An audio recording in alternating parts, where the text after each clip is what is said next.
Halo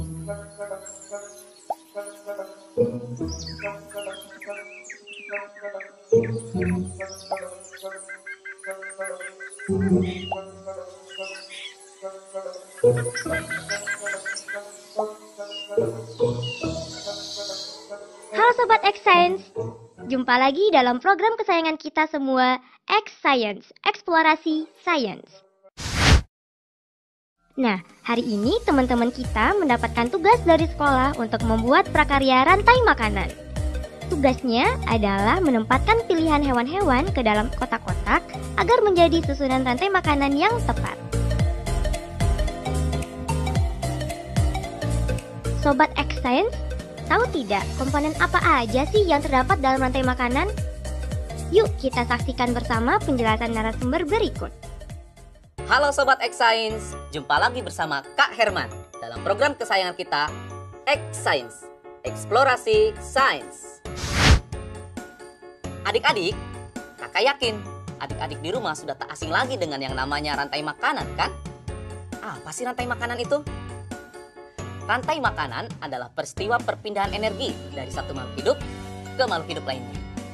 Ada makhluk hidup yang berperan sebagai produsen, ada makhluk hidup yang berperan sebagai konsumen, dan ada pula makhluk hidup yang berperan sebagai pengurai.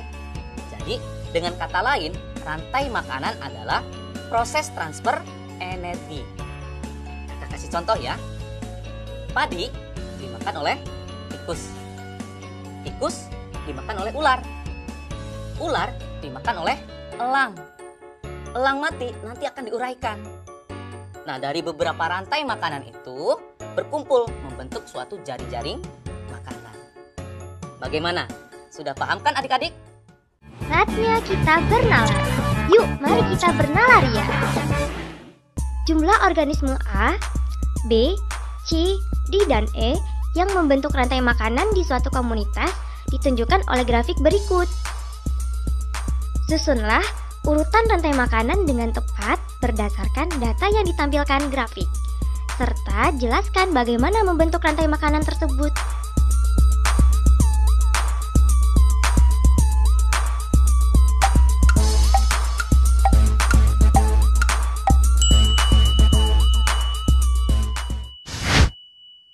Sobat X Science, bagaimana? Bisakah kalian menjawabnya? Mari kita coba untuk menjawab pertanyaan tadi ya. Dalam keadaan seimbang, jumlah produsen tentunya harus paling banyak dibandingkan dengan yang lainnya. Kemudian diikuti oleh konsumen tingkat 1, konsumen tingkat 2, konsumen tingkat 3, dan seterusnya. Sehingga untuk menjawab pertanyaan tadi, urutan yang tepat untuk membentuk suatu rantai makanan adalah B, A, D, E, kemudian C. Jadi adik-adik sudah mengerti kan dengan apa yang namanya rantai makanan? Mari kita ulang kembali. Apa sih rantai makanan itu? Rantai makanan adalah peristiwa transfer energi dari satu makhluk hidup ke makhluk hidup lainnya dengan urutan tertentu. Dalam rantai makanan, ada makhluk hidup yang berperan sebagai produsen. Ada pula yang berperan sebagai konsumen. Dan ada yang berperan sebagai pengurai. Dengan demikian, rantai makanan sangat berpengaruh terhadap tatanan susunan makhluk hidup dalam suatu ekosistem.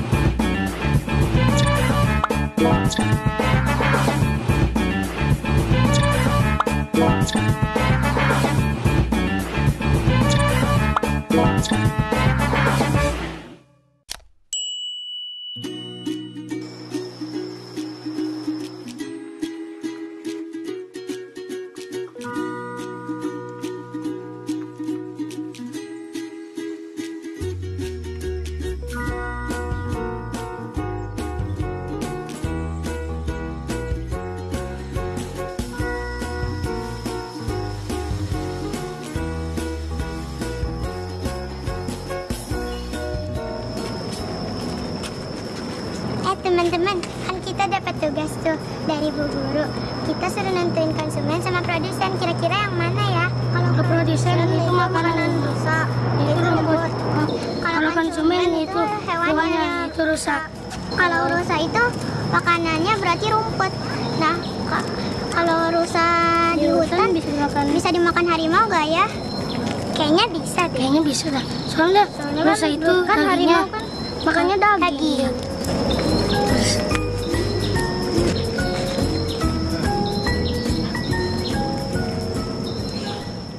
Halo Sobat X Science, kembali bersama Kak Herman dalam program kesayangan kita, X Science, Eksplorasi Sains. Adik-adik, kalian pasti penasaran kan bagaimana hubungan interaksi yang terjadi dalam jaring-jaring makanan? Yuk mari kita simak penjelasan berikut. Yang pertama adalah produsen. Produsen adalah makhluk hidup yang dapat membuat makanannya sendiri dengan bantuan sinar matahari. Prosesnya dinamakan fotosintesis. Wah, indah sekali ya alam Indonesia ini dengan begitu banyaknya hutan yang ada di Indonesia. Yang kedua, konsumen tingkat 1. Komponen pada konsumen tingkat 1 ini diisi oleh binatang. Biasanya adalah binatang herbivor yang memakan organisme autotrof yang tropiknya rendah. Karena termasuk dalam kelas heterotrof, maka konsumen tingkat 1 ini tidak dapat membuat makanannya sendiri dan bergantung pada produsen. Contoh binatang herbivor yang ada di hutan adalah rusa. Yang ketiga, konsumen tingkat 2 atau tingkat berikutnya, yaitu adalah organisme yang menduduki tingkat tropik ketiga, disebut sebagai konsumen sekunder. Diduduki oleh hewan pemakan daging atau karnivora. Contoh dari organisme ini adalah serigala, harimau, ular, elang, dan masih banyak lagi. Posisi dari konsumen tingkat 2, tingkat 3, dan tingkat seterusnya bukanlah akhir dari jaring-jaring makanan. Sebab ketika nanti mati, tubuhnya akan diuraikan menjadi mikroorganisme yang akhirnya akan diserap oleh tanah. Yang terakhir, yaitu pengurai. Organisme ini bertugas menguraikan tubuh hewan yang sudah mati menjadi zat yang dibutuhkan oleh tanah. Fungsi dari komponen ini sangat berharga bagi kesuburan tanah. Proses rantai makanan akan berulang, di mana unsur yang telah diuraikan tersebut akan dimanfaatkan oleh tumbuhan untuk membuat makanan melalui proses fotosintesis. Contoh dari pengurai adalah jamur, bakteri, dan hewan kecil seperti cacing tanah atau belatung juga termasuk ke dalam pengurai. Saatnya kita bernalar. Yuk, mari kita bernalar ya. Saatnya Sobat X Science menjawab pertanyaan nalaria berikut. Fatir sedang mengerjakan soal pekerjaan rumah tentang rantai makanan dan jaring-jaring makanan. Berikut ini adalah bagan jaring-jaring makanan yang ditampilkan salah satu soalnya.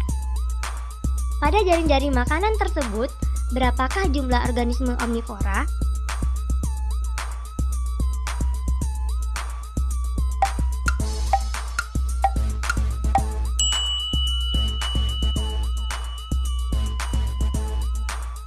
Mari kita simak penjelasannya. Jika dimulai dari produsen F, maka jumlah omnivora adalah 2, yaitu H dan L. Karena H memakan F dan G, L memakan F, H, dan M. Jadi, adik-adik sudah mengerti kan dengan jaring-jaring makanan? Sehingga, apa perbedaan antara rantai makanan dengan jaring-jaring makanan ya? Perbedaannya adalah rantai makanan merupakan bagian dari jaring-jaring makanan, sehingga jaring-jaring makanan akan menimbulkan banyak sekali rantai makanan yang terhubung satu sama lain. Jika skemanya digambar, jaring-jaring makanan akan berbentuk seperti jaring laba-laba.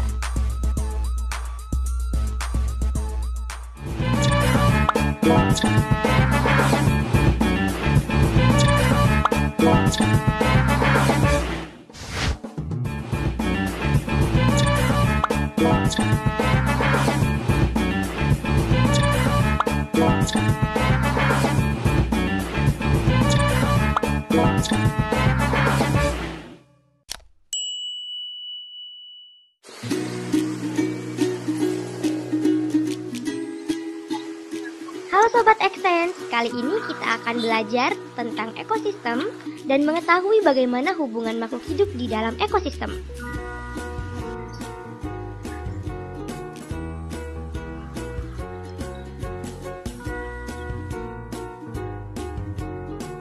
Mari kita memahaminya dengan membuat miniatur ekosistem.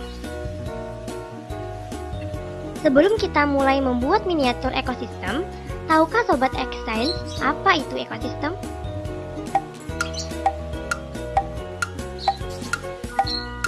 Baik, kakak akan jelaskan kepada sobat di rumah.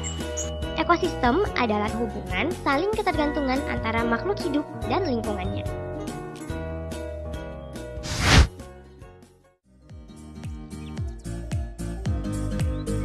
Kita membutuhkan alat dan bahan sebagai berikut.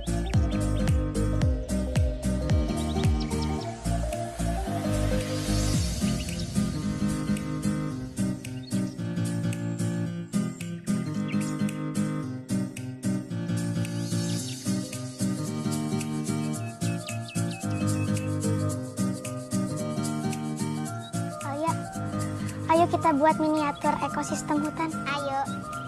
Kita ngapain dulu nih? Pertama, kita warnain sungainya dulu.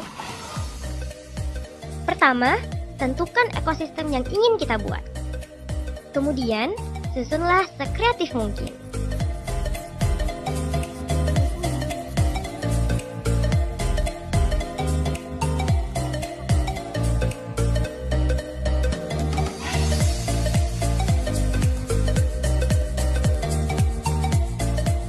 Taruh gambar kodok. Berikutnya, susunlah ornamen-ornamen miniatur hewan dan tumbuhan yang mendiami ekosistem tersebut.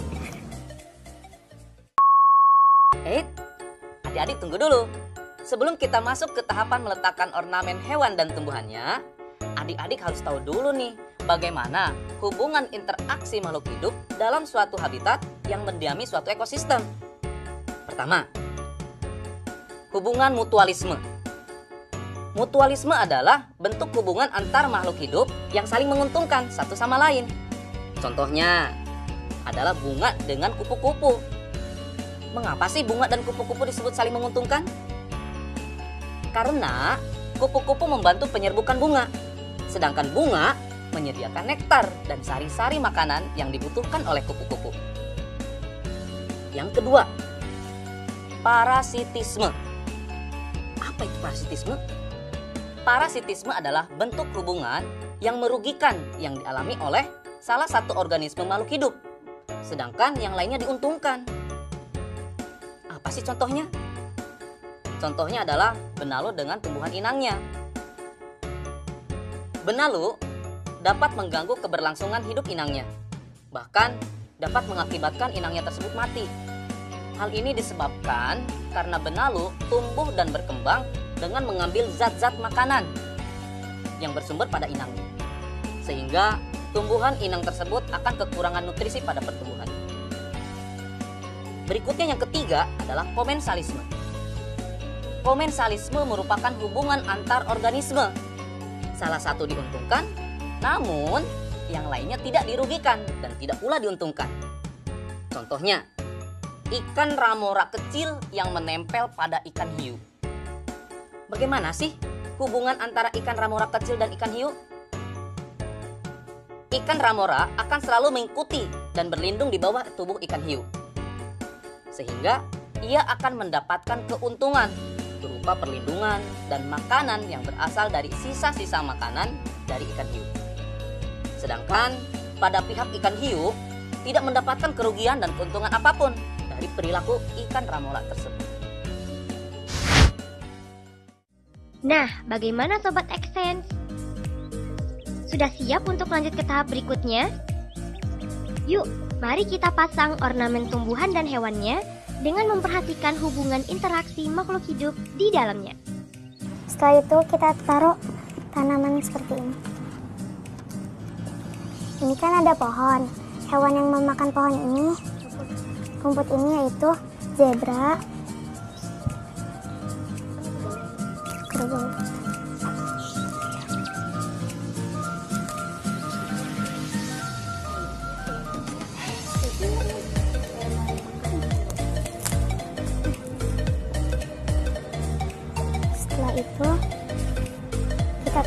kita taruh background hutan.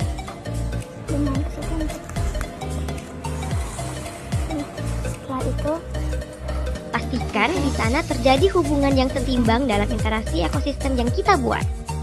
dan jangan lupa ditempelkan burung elang.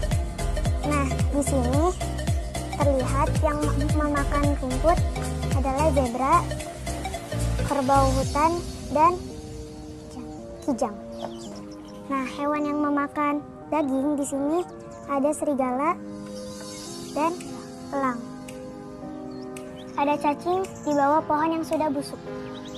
Dan miniatur ekosistem telah selesai kita buat. Mudah kan membuatnya? Selain membuat belajar menjadi menyenangkan, dengan membuat miniatur ekologi ini dapat meningkatkan kreativitas dan daya imajinasi kita loh sobat. Saatnya kita bernalar. Yuk mari kita bernalaria. Saatnya Sobat X Science menjawab pertanyaan nalaria berikut. Ilustrasi berikut menunjukkan hubungan antar makhluk hidup di suatu ekosistem. Bacalah dengan teliti ya. Di suatu ekosistem ada beberapa ekor hewan A yang suka memangsa hewan B.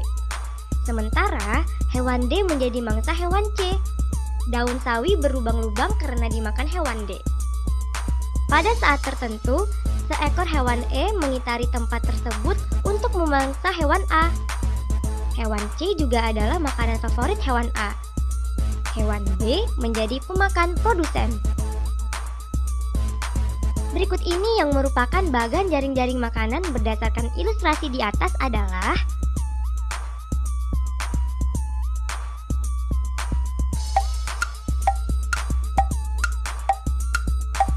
apakah sudah ada yang bisa menjawab?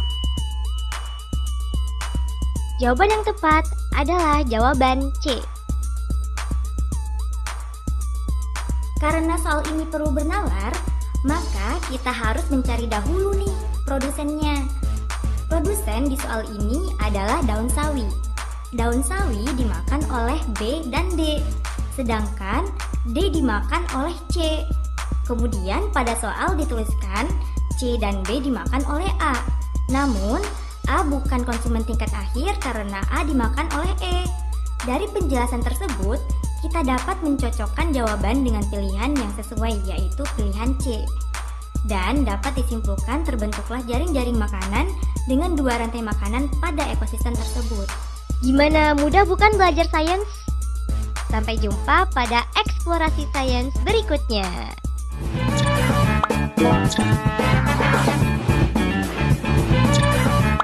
Thank you.